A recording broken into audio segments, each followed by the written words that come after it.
آج ہم ایک ایسی شخصیت پر بات کر رہے ہیں جن کا نام ہندوستان کی تاریخ اور فکر سے جڑا ہوا ہے، مولانا ابوالکلام آزاد۔ جی ہاں، ایک ایسا نام جو صرف جنگ آزادی کے حوالے سے ہی نہیں پہچانا جاتا۔ بالکل، وہ ایک گہرے عالم بھی تھے، ایک صاحب طرز ادیب، ایک بے باک صحافی اور ایک بہت دور اندیش مفکر بھی۔ واقعی ان کی شخصیت کی کئی جہتیں ہیں، اور ہمارے پاس جو مختلف ذرائع ہیں نا، تاریخی تجزیے ہیں، سوانحی مضامین ہیں، اور خود مولانا کی تحریریں بھی، جیسے غبار خاطر کے کچھ حصے۔ جی، غبار خاطر کے اقتباسات، یہ سب مل کر ایک غیر معمولی زندگی کی تصویر بناتے ہیں۔ تو آج ہمارا مقصد صرف واقعات کو ترتیب سے بیان کرنا نہیں ہے۔ نہیں، بالکل نہیں، بلکہ ہم ان ذرائع کی مدد سے مولانا کی فکر کی گہرائی کو سمجھنا چاہتے ہیں، ان کی شخصیت میں کیا خاص تھا، اور خاص طور پر ان کے الفاظ میں کتنی طاقت تھی۔ اور یہ سمجھنا بھی اہم ہے کہ ان کے جو خیالات تھے متحدہ قومیت پر، تعلیم پر، وہ آج بھی کتنے متعلقہ ہیں۔ بہت زیادہ۔ تو آئیے اس شخصیت کی زندگی اور فکر کے سمندر میں ذرا گہرائی تک چلتے ہیں۔ شروعات کرتے ہیں ان کی پیدائش اور ابتدائی زندگی سے۔ ٹھیک ہے۔ مکہ معظمہ میں پیدائش ہوئی 11 نومبر 1888 کو۔ اصل نام تھا محی الدین احمد، والد نے فیروز بخت رکھا تھا، لیکن دنیا نے انہیں پہچانا ابوالکلام آزاد کے قلمی نام سے۔ اور ان کا علمی پس منظر تو وہ تو گویا وراثت میں ملا تھا۔ والد مولانا خیر الدین خود بہت بڑے عالم تھے، وہ 1857 کے ہنگامے کے بعد مکہ چلے گئے تھے۔ اچھا۔ جی، اور والدہ بھی مدینہ کے ایک علمی گھرانے سے تھیں۔ پھر یہ خاندان واپس کلکتہ آ گیا کوئی 1890 کے آس پاس، تو اس ماحول کا اثر ان کی تربیت پر بہت گہرا پڑا۔ اور ان کی تعلیم کا جو قصہ ہے وہ تو واقعی حیران کن ہے۔ زیادہ تر تو گھر پہ ہی تعلیم ہوئی، اور لگتا ہے خود سے سیکھنے کی صلاحیت تو غضب کی تھی۔ بالکل۔ عربی تو مادری زبان تھی، مگر فارسی، اردو، بنگالی، انگریزی، ان سب پر عبور حاصل کر لیا۔ یہ کیسے ممکن ہوا اتنی جلدی؟ یہی تو ان کی غیر معمولی ذہانت اور وہ سیکھنے کی لگن کا ثبوت ہے۔ صرف زبانیں ہی نہیں سیکھیں، بلکہ اسلامی علوم، فقہ کے چاروں مکاتب فکر، شریعت، پھر فلسفہ، تاریخ، ریاضی، یہاں تک کہ جدید سائنس سے بھی واقفیت حاصل کی۔ یہ سب گھر پر؟ جی، زیادہ تر گھر پر، کچھ اساتذہ کی نگرانی میں، اور بہت کچھ خود اپنی محنت سے۔ وہ خود پڑھتے تھے، بہت زیادہ۔ یعنی ایک طرح سے جو رسمی نظام تعلیم تھا اس کو چیلنج کرنے والی بات ہے، کہہ سکتے ہیں۔ اور بچپن کے کارنامے تو اور بھی حیران کرتے ہیں۔ 12 سال سے پہلے ہی لائبریری چلا رہے ہیں، ڈیبیٹنگ سوسائٹی بنا لی، 14 سال کی عمر میں مخزن جیسے بڑے رسالے میں مضمون چھپ رہا ہے، 15 سال میں اپنے سے دگنی عمر کے طالب علموں کو پڑھا رہے ہیں۔ یہ تو کسی عجوبے سے کم نہیں۔ بالکل، اور صرف 16 سال کی عمر تک پہنچتے پہنچتے انہوں نے وہ روایتی درس نظامی کا نصاب مکمل کر لیا تھا جو عام طور پر طلبہ 25 سال کی عمر تک کرتے ہیں۔ یعنی اپنے زمانے کے طالب علموں سے تقریباً 9 سال آگے۔ جی ہاں، 9 سال آگے۔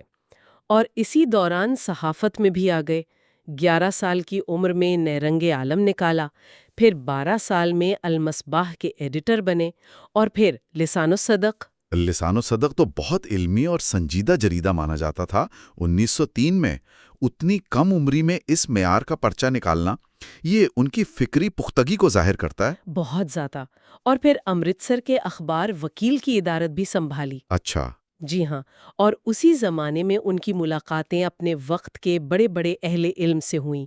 حالی سے ملے، شبلی نعمانی سے، وحید الدین سلیم سے، اور ذرائع بتاتے ہیں کہ یہ بزرگ بھی ان کی کم عمری اور علمی قابلیت سے بہت متاثر تھے۔ حیران ہوتے ہوں گے یقینا۔ جی، شبلی نے تو انہیں الندوہ کی ادارت میں شامل ہونے کی دعوت بھی دے دی تھی، یعنی ان کی علمی دھاک بہت جلدی بیٹھ گئی تھی۔ یہ جو ابتدائی علمی اور صحافتی سرگرمیاں تھیں، یہ انہیں لازماً قومی منظرنامے کی طرف لائی ہوں گی۔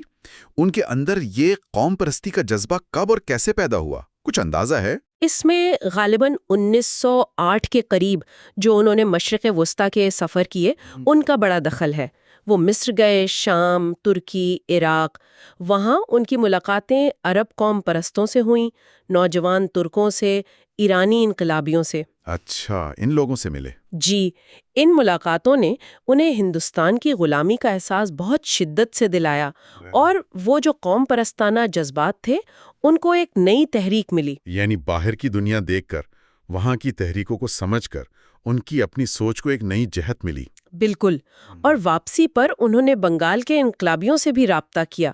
یہ ایک دلچسپ بات ہے کیونکہ اس وقت زیادہ تر مسلمان یا تو انگریزوں کے حامی سمجھے جاتے تھے یا کم از کم انقلابی سرگرمیوں سے دور رہتے تھے۔ صحیح کہا آپ نے۔ مولانا آزاد اس وقت کی مسلم رائے عامہ سے ہٹ کر سوچ رہے تھے۔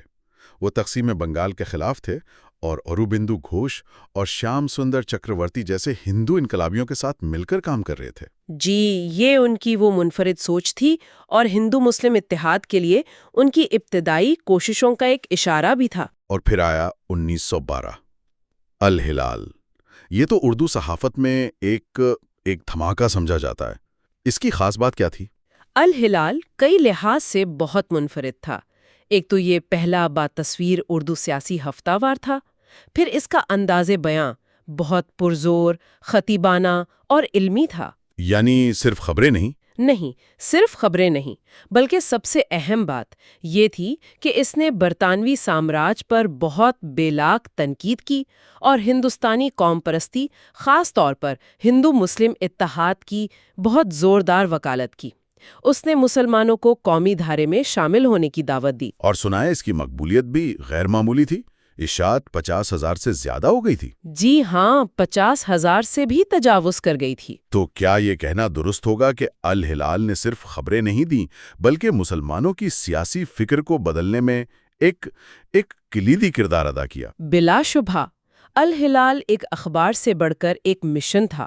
آزاد نے اس میں جس اعلیٰ پائے کی ادبی زبان استعمال کی، جو منطقی استدلال دیا، وہ قارئین کو جھنجھوڑ کر رکھ دیتا تھا۔ وہ ایرو جرنل کا مضمون بھی اسی بات پر زور دیتا ہے کہ ان کا صحافتی انداز صرف صحافتی نہیں تھا، اس میں خالص ادبی چاشنی تھی، جس نے اسے محض سیاسی تبصرے سے بلند کر کے ایک فکر انگیز ادب کا درجہ دے دیا۔ لیکن ظاہر ہے ایسی بے باک صحافت اور یہ اتحاد کا پیغام، یہ انگریز حکومت کو کیسے برداشت ہوتا؟ بالکل نہیں، کیسے ہوتا؟ 1914 میں الہلال پر پابندی لگ گئی، مگر آزاد کہاں رکنے والے تھے؟ انہوں نے فوراً البلاغ جاری کر دیا۔ اچھا، فوراً ہی؟ جی فوراً۔ اس کا رنگ بھی وہی تھا، لہجہ بھی وہی، انگریز مخالف۔ نتیجہ یہ نکلا کہ 1916 میں البلاغ بھی بند ہوا اور مولانا کو کلکتہ سے نکال کر رانچی میں نظر بند کر دیا گیا۔ رانچی میں نظر بند؟ کتنے عرصے کے لیے؟ یہ نظر بندی تقریباً 4 سال رہی، جنوری 1920 تک۔ تو یہ نظر بندی گویا ان کی عملی سیاسی زندگی کا ایک نیا موڑ ثابت ہوئی۔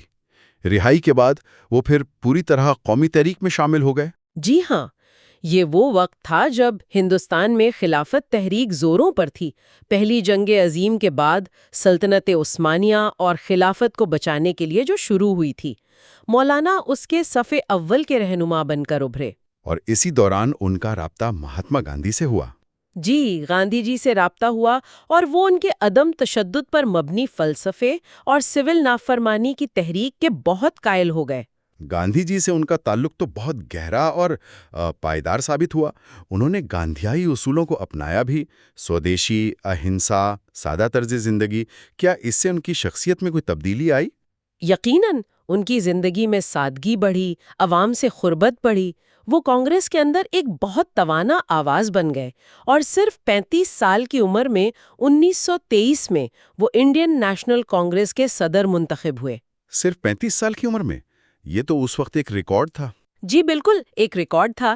یہ ان کی غیر معمولی قائدانہ صلاحیتوں اور قومی سطح پر ان کی مقبولیت کا ثبوت تھا۔ اس کے بعد تو وہ مسلسل قومی جدوجہد میں آگے ہی رہے۔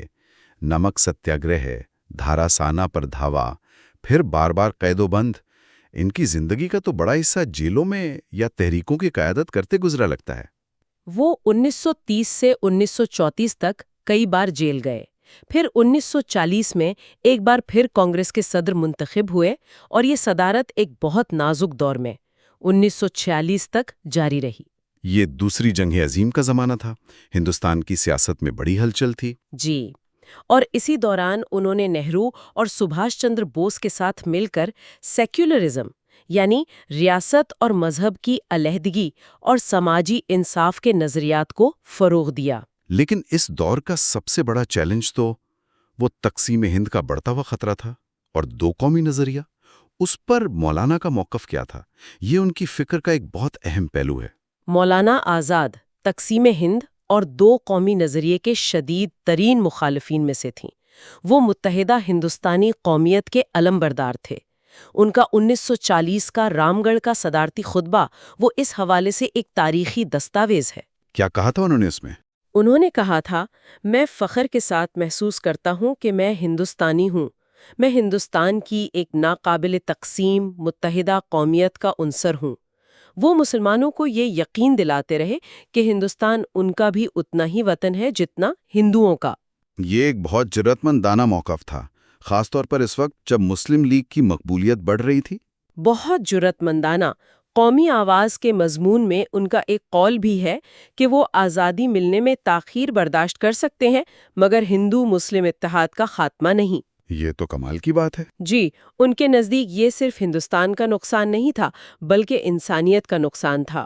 اسی لیے انہوں نے جناح اور مسلم لیگ کی سیاست کی بھرپور مخالفت کی، جس کی وجہ سے انہیں شدید تنقید اور مخالفت کا سامنا بھی کرنا پڑا، مگر وہ اپنے موقف پر ڈٹے رہے۔ اور پھر آئی 1942 کی ہندوستان چھوڑو تحریک۔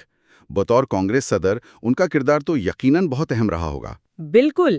تحریک شروع ہوتے ہی 9 اگست 1942 کو انہیں دوسرے رہنماؤں کے ساتھ گرفتار کر لیا گیا، اور اس بار انہیں احمد نگر قلعے میں قید کیا گیا۔ احمد نگر قلعہ، یہ قید کتنی لمبی تھی؟ یہ قید تقریباً 3 سال رہی، اور اسی قید تنہائی نے اردو ادب کو ایک انمول تحفہ دیا، غبار خاطر۔ غبار خاطر، نام ہی کتنا دلچسپ ہے۔ یہ کیا ہے اصل میں؟ خطوط ہیں، مضامین ہیں، یا کچھ اور ہے؟ یہ بنیادی طور پر 24 خطوط ہیں جو انہوں نے احمد نگر قلعے کی قید کے دوران 1942-45 میں اپنے دوست نواب صدر یار جنگ مولانا حبیب الرحمن خان شیروانی کو مخاطب کر کے لکھے۔ لیکن یہ خطوط بھیجے نہیں گئے۔ اچھا، بھیجے نہیں گئے؟ نہیں، قید میں لکھے جاتے رہے، جیسے ذہن میں جو لہریں آ رہی ہیں وہ لکھتے گئے۔ رہائی کے بعد 1946 میں شائع ہوئے۔ تو یہ روایتی خطوط نہیں ہوئے؟ مولانا نے خود انہیں سیلیز آف مائنڈ یعنی ذہن کی لہریں کہا ہے۔ ان کا مواد کیسا ہے؟ کیا یہ بھی سیاسی ہیں ان کی دوسری تحریروں کی طرح؟ کل سیاسی نہیں ہے۔ ان میں موضوعات کا تنوع حیران کن ہے۔ خدا کے وجود پر غور و فکر ہے، مذاہب کی حقیقت پر بات ہے، موسیقی سے ان کے لگاؤ کا ذکر ہے، فطرت کے مشاہدات ہیں۔ خاص طور پر وہ چڑیا چڑے کی کہانی جو بہت مشہور ہوئی۔ ہاں، وہ تو بہت مشہور ہے۔ جی، قید خانے کی روزمرہ کی زندگی کی تفصیلات ہیں، اپنی چائے نوشی کی عادت کا ذکر ہے۔ غرض ایک بہت وسیع کینوس ہے۔ اور انداز بیان؟ سنا ہے یہ آل ہلال والی بھاری بھرکم وہ پرشکوہ نثر سے مختلف ہے؟ ہاں، یہ انداز بہت شگفتہ ہے، بے تکلف سا اور بہت دل نشین ہے۔ وہ روشنی میگزین کے مضمون میں بھی یہی کہا گیا کہ نثر ایسی دل نشین، کریم الفہم ہے۔ عربی فارسی کے مشکل الفاظ اور ترکیبیں کم ہیں، زبان زیادہ رواں ہے، عام فہم ہے۔ لیکن اس سادگی میں بھی گہرائی اور بلاغت تو ہوگی۔ بالکل ہے۔ فارسی اور عربی اشعار کا برمحل استعمال اب بھی موجود ہے، جو ان کے وسیع مطالعے کی دلیل ہے۔ کہ قاری خود کو وہی محسوس کرتا ہے۔ جی، اور اس میں ہلکا مذاق بھی ہے، سنائیں، جیسے وہ باورچی کا قصہ۔ بالکل۔ یہ صرف واقعات کا بیان نہیں ہے، بلکہ ان کے ذریعے وہ زندگی کے فلسفے اور حکمت تک پہنچنے کی کوشش کرتی ہیں۔ قلعے تک کا سفر ہو، کسی پرندے کا اڑنا سیکھنا ہو، یا روسیوں کے بخارا پر حملے کا تاریخی واقعہ، وہ ہر چیز سے کوئی نہ کوئی نقطہ، کوئی نہ کوئی معنی نکالتے ہیں۔ اچھا۔ مالک رام نے مقدمے میں ان کی کچھ لسانی خصوصیات کا بھی ذکر کیا ہے، جیسے کچھ پرانے طرز کے الفاظ استعمال کیے ہیں، سوچنا، ڈھونڈنا، اور کہیں کہیں انگریزی اسلوب کا اثر بھی نظر آتا ہے۔ تو غبار خاطر دراصل قید تنہائی میں مولانا آزاد کی شخصیت، ان کے باطن، ان کے ذوق اور ان کی فکر کا ایک آئینہ ہے۔ یہ ان کی سیاسی زندگی سے ہٹ کر ایک زیادہ ذاتی اور شاید زیادہ حقیقی تصویر پیش کرتی ہے۔ بلا شبہ یہ ان کی علمی شخصیت، ان کی حساسیت اور مشکلات میں بھی قائم رہنے والے ان کے حوصلے اور وہ جو فکری توانائی تھی اس کا ثبوت ہے۔ یہ اردو نثر کا ایک لازوال شاہکار ہے، اور مولانا کی زندگی کو سمجھنے کے لیے ایک ناگزیر ذریعہ ہے۔ انڈیا ونز فریڈم جیسی سیاسی کتاب سے بالکل مختلف زاویہ فراہم کرتا ہے۔ پھر قید سے رہائی ہوئی، ہندوستان آزاد ہوا، اور پھر ایک نئی ذمہ داری ملی، آزاد ہندوستان کے پہلے وزیر تعلیم کا عہدہ۔ یہ ان کی زندگی کا ایک بالکل نیا باب تھا، اور بہت اہم باب تھا۔ وہ 1947 سے لے کر 1958 میں اپنی وفات تک اس منصب پر فائز رہیں، اور وزیر تعلیم کی حیثیت سے ان کا کردار ہندوستان کی تعلیمی پالیسیوں کی بنیاد رکھنے میں بہت کلیدی تھا۔ کیا تھی ان کی اہم تعلیمی خدمات؟ کن چیزوں پر انہوں نے زیادہ زور دیا؟ ان کا بنیادی مقصد تو تعلیم کو عام کرنا تھا، خاص طور پر دیہی علاقوں تک، غریبوں تک اور لڑکیوں تک پہنچانا۔ انہوں نے 14 سال تک کے بچوں کے لیے مفت اور لازمی تعلیم کا نظریہ پیش کیا۔ مفت اور لازمی تعلیم؟ جی، بالغ تعلیم کے پروگرام شروع کیے۔ ان کا ویژن صرف خواندگی نہیں تھا، بلکہ ایک باشعور اور ہنرمند قوم تیار کرنا تھا۔ اور اعلیٰ تعلیم اور تحقیق کے میدان میں کیا کیا؟ وہاں بھی انہوں نے بہت بنیادی کام کیا۔ ہندوستان کا پہلا انڈین انسٹیٹیوٹ آف ٹیکنالوجی یعنی IIT کھڑگپور میں 1951 میں قائم ہوا۔ یونیورسٹیوں کے معیار کو بہتر بنانے اور انہیں مالی مدد دینے کے لیے یونیورسٹی گرانٹس کمیشن UGC 1953 میں بنایا۔ UGC تو آج بھی بہت اہم ادارہ ہے۔ جی بالکل۔ دہلی یونیورسٹی میں سینٹرل انسٹیٹیوٹ آف ایجوکیشن قائم کیا، Indian institute of science IISc Bangalore جیسے اداروں کو مضبوط کیا۔ یعنی انہوں نے جدید ہندوستان کے علمی اور تحقیقی ڈھانچے کی بنیاد رکھی۔ کیا وہ صرف جدید سائنسی تعلیم کے ہی حامی تھے، یا روایتی علوم و اقدار کی بھی کوئی جگہ تھی ان کے نظام فکر میں؟ یہ ایک اہم نقطہ ہے۔ وہ جدید مغربی علوم اور سائنس و ٹیکنالوجی کی اہمیت کو بالکل تسلیم کرتے تھے، لیکن ساتھ ہی وہ مشرقی علوم، اخلاقیات اور روحانی اقدار کو بھی تعلیم کا لازمی حصہ سمجھتے تھے۔ وہ ایک متوازن اور یوں سمجھے ایک مربوط نظام تعلیم چاہتے تھے جو ایک مکمل انسان تیار کرے۔ تقسیم کے بعد کے وہ مشکل حالات تھے جب وہ وزیر تھے، ان کا رویہ کیسا رہا، خاص طور پر فرقہ وارانہ ہم آہنگی کے حوالے سے؟ تقسیم تو ان کے لیے ایک ذاتی صدمہ تھا، کیونکہ وہ ہمیشہ اس کے خلاف رہے، لیکن جب یہ حقیقت بن گئی تو انہوں نے ہندوستان میں رہ جانے والے مسلمانوں کے حقوق کے تحفظ اور ملک میں سیکولر اقداروں کو مضبوط کرنے کے لیے بہت کام کیا۔ اچھا۔ دہلی کے فسادات کے دوران امن و امان قائم کرنے میں انہوں نے ذاتی طور پر کردار ادا کیا۔ وہ ہندو مسلم اتحاد کے اپنے نظریے پر آخر تک قائم رہے۔ تعلیم کے علاوہ ان کی دوسری تصانیف کا بھی ذکر آتا ہے، جیسے انڈیا ونز فریڈم۔ جی ہاں، انڈیا ونز فریڈم ان کی سیاسی سوانح عمری ہے، جس کے کچھ حصے تقریباً 30 صفحات ان کی وصیت کے مطابق ان کی وفات کے 30 سال بعد شائع ہوئے، جس سے کچھ تنازعات بھی پیدا ہوئے۔ وہ ایک الگ بحث ہے۔ جی، اس کے علاوہ ان کی ابتدائی دور کی کتاب تذکرہ ہے، اور سب سے بڑھ کر قرآن پاک کی وہ مارکۃ الآراء تفسیر ترجمان القرآن، یہ ان کی علمی عظمت کی یادگار ہیں۔ ان کی خدمات کا اعتراف بھی یقیناً ہوا ہوگا؟ بالکل ہوا۔ انہیں 1992 میں وفات کے بعد ہندوستان کے سب سے بڑے سویلین اعزاز بھارت رتن سے نوازا گیا۔ ان کا یوم پیدائش 11 نومبر پورے ہندوستان میں قومی یوم تعلیم کے طور پر منایا جاتا ہے۔ قومی یوم تعلیم؟ جی، بے شمار تعلیمی ادارے اور سڑکیں ان کے نام سے منسوب ہیں۔ ان کا مزار دہلی کی جامع مسجد کے قریب ہے، جہاں لوگ آج بھی جاتے ہیں۔ اور ان کے جو ہمعصر تھے بڑے رہنما نہرو، گاندھی جی، ان کی کیا رائے تھی مولانا کے بارے میں؟ وہ انہیں کس نظر سے دیکھتے تھے؟ جواہر لال نہرو نے انہیں میر کارواں کہا، اور یہ بھی کہا کہ وہ ایک ایسی تہذیب کا مکمل نمونہ ہے جو آج کل کم ہی دیکھنے کو ملتی ہے۔ واہ! اور مہاتما گاندھی تو انہیں علم و حکمت میں افلاطون اور ارسطو کے پائے کا شخص سمجھتے تھے۔ یہ القابات ہی ان کی عظمت اور ہماگیر شخصیت کا اعتراف ہیں۔ تو خلاصہ یہ ہے کہ مولانا ابوالکلام آزاد کی شخصیت علم، ادب، صحافت، سیاست اور تعلیم جیسے کئی دریاؤں کا ایک سنگم تھی۔ ایک ایسی شخصیت جس نے نہ صرف ہندوستان کی آزادی کی جنگ لڑی، بلکہ آزاد ہندوستان کی فکری اور تعلیمی بنیادیں بھی مضبوط کیں۔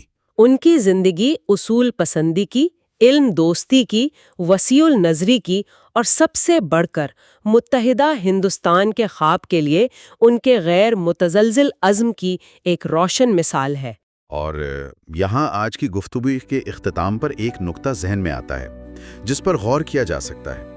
مولانا آزاد جس مربوط تعلیم پر زور دیتے تھے، یعنی جدید علوم اور اخلاقی اقدار کا امتزاج، اور جس متحدہ قومیت کی وہ بات کرتے تھے، کیا آج کے ہندوستان کو جو سماجی اور تعلیمی چیلنجز درپیش ہیں ان کا مقابل کرنے کے لیے ان کے خیالات پہلے سے بھی زیادہ اہم نہیں ہو گئے ہیں؟ یہ سوال واقعی غور طلب ہے۔ یہ سوال آج بھی ہمیں سوچنے کی دعوت دیتا ہے۔